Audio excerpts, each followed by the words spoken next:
There is no force on earth as powerful and transformative as political power. When all the machinations of the state and the country through political leadership are galvanized, it is an unmatched, unparalleled force of good and, God forbid, evil. Examples in history abound. The most infamous, of course, the Hitler regime, the Nazis, caused the death of not only 6 million Jews, but 60 million civilians across Europe, a country galvanized for death and destruction. But soon thereafter, there was the Truman Marshall Plan, the rebuilding of the European continent, an incredible act of good, almost unparalleled in the annals of human history. Power for good, a power for bad. I believe it is this dichotomy at the heart of political leadership which makes the mitzvah to appoint a king in this week's parasha, a political leader, so contradictory and full of so much ambivalence. You see, on the one hand, it's a mitzvah. The Rambam says, quoting Rabbi Yehuda, this is how the Rambam opens his Hilchot Melachim.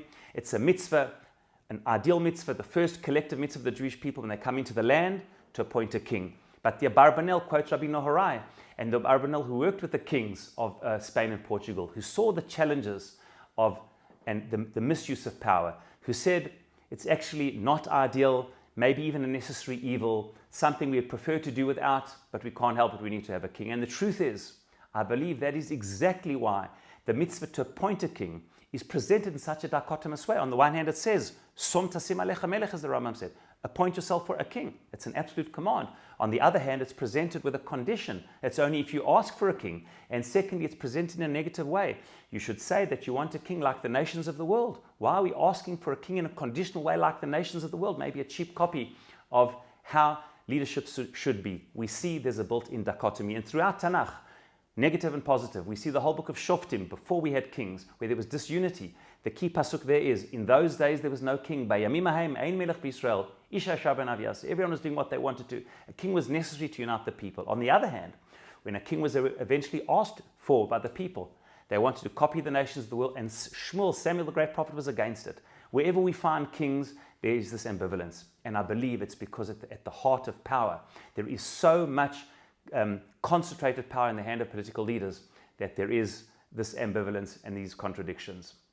It is for this reason I believe that our parasha is clear about the division of powers.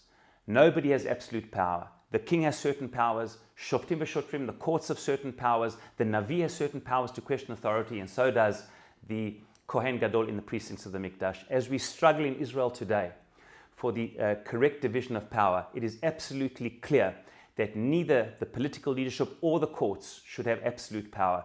The power belongs to the people, and the people have to find those mechanisms where the power is fairly and equally split, that ultimately the absolute power at the heart of a country and a state is divided in the correct way. And Bezrat Hashem, we hope and pray that this balance of power is achieved so that we can forge a transformative, positive society moving forward.